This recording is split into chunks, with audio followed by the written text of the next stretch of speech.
Hello everybody, welcome to Talk About Houses. I'm Todd. I'm Oana.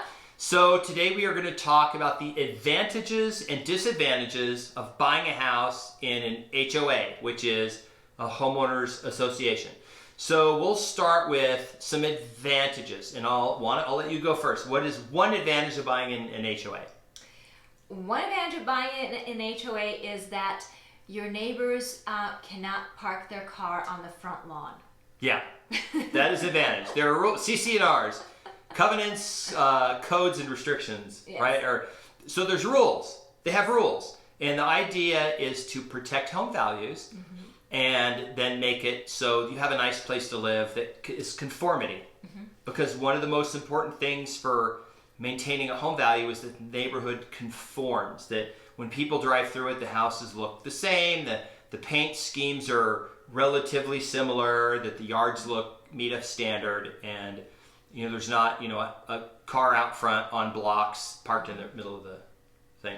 Right. So some typical things that homeowners associations have rules about is parking, which is a big one. So some do not allow parking in the driveway. Some do not allow parking in the street. Some have rules about when you can have your garage door open. So they'll say that you can only have your garage door open when you're going in and out of the garage, but the rest of the time it has to be closed. Yeah. And they enforce it. Yeah. They have rules regarding paint schemes, like Todd said. They have rules regarding maintenance. So you can't have a dead lawn, you can't have a dead tree, you can't have peeling paint on the house, things like that. So that they want the neighborhood to be kept up and not look in disrepair. So you have to trim your trees, trim your lawn, all that sort of thing. Yeah. So those are really basic things. Then they have some other rules, like for example, Christmas lights, you can't have them up more than 30 days after the holiday's over and things like that. They'll have rules about political signs, like you can't have political signs up more than 30 days after the election or something like that. Or it can't be of a big, certain size, right. things like that. Or it can't be more than whatever dimensions, and you can't have more than one sign, or things like that. They can't infringe on your right to put up a political sign, but they can say you cannot turn your property into this Griswold type political banner. Okay, so they do have rules like that. Okay. Another advantage of a homeowners association is they maintain the common areas. So, for example, where we live in Las Vegas is called the Lakes. It's a big area. It's 2 square miles. And there's actually lakes. Right. Some of them are large. There's like one large lake, big lake, built $1 million houses on it. But then there's these ponds all throughout the area. And they're really big, and they always have birds there and fountains and things and big grassy areas. And you have people that come and have like their prom pictures taken and senior pictures and wedding pictures and things, because it's beautiful, right?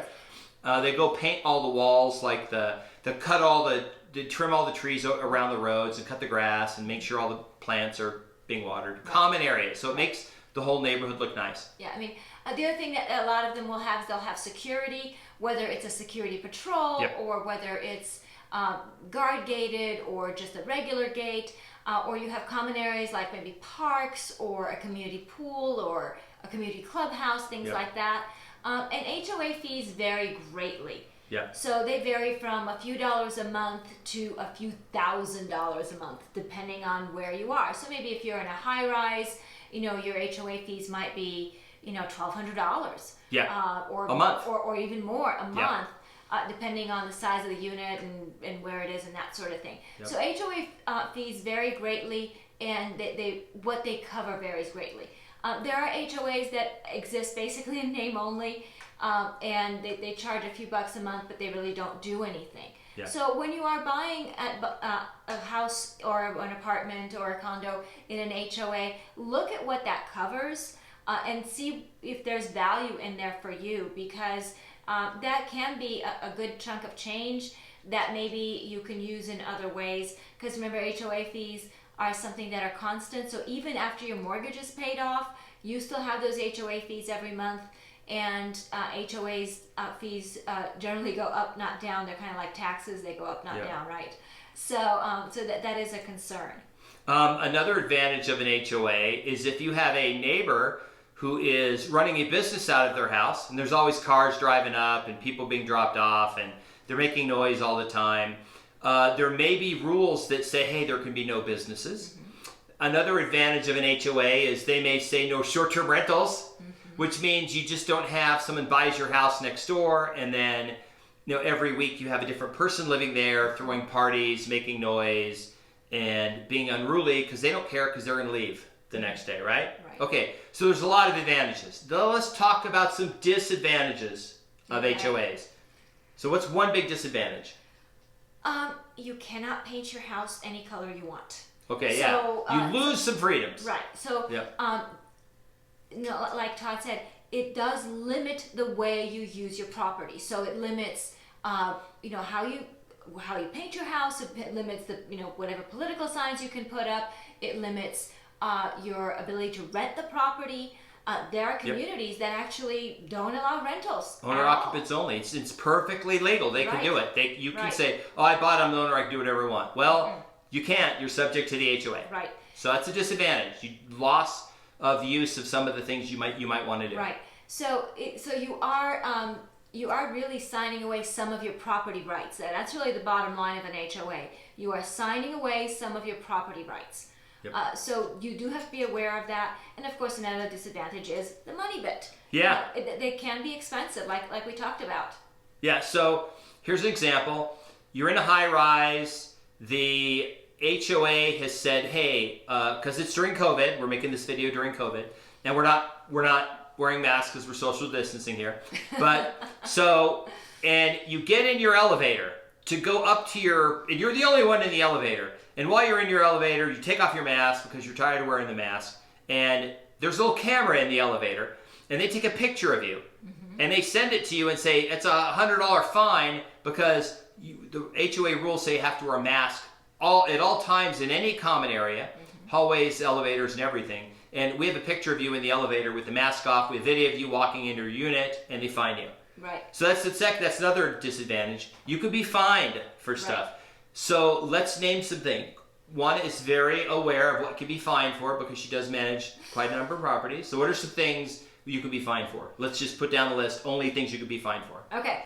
Not maintaining your property, whether it's the landscaping or the paint or having a broken window, anything that in any way breaks the association rules. So if you're parking a car on the street and it has a flat tire, you might be able to be fined for that. Yep. Particularly if it's a gated community and those are private streets. If it's a public street, then probably not. But if it's a private street, yes, absolutely. So any rule that you break that the HOA has, I can almost guarantee you that they have a fine. Let's name some of the rules so they have an idea. Okay. What are some rules? Like I said, landscaping, maintenance, parking.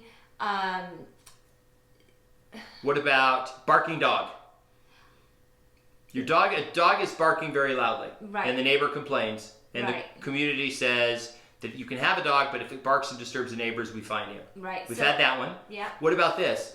You have a satellite dish that's visible from the street, even though maybe you use satellite because you have to get some special thing or whatever, right? Right. Or you have a backup thing, you need a backup internet or special TV or something. Right. And somebody driving by can see it's mounted on the back of your house, but they can see it from the street. Yeah. They'll fine you for that. Right. You run a cable and you don't paint it to match your house, and they can see it at some part of your house. They can fine you for that. Have your trash cans in view. So if your house is situated so that you have a gate and you pull your trash cans behind your gate, but your gate is you can see what's happening in the backyard. If they can see your trash can in your backyard through your gate, that's a no-no. Yeah. The other thing is putting your trash can out too early. Or leaving it out late. Leaving it out late. So a lot of them say you can take your trash can, you can put it out in front of your house, but you can't put it out the day before during daylight. So if they pick up in the morning, you have to wait till the sun sets and to run out there and put it out. And then at the end of that day, you have to have it back before the next day daylight.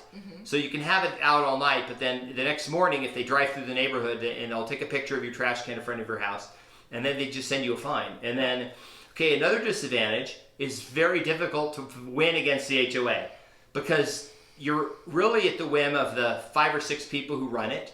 And if they don't like you or they just are having a bad week, they will just say, we're not going to, you have to pay the fine. Right. And so those are some other bad things. Right. We already talked about short-term rentals, right? They can Right. restrict you having short-term rentals. Right.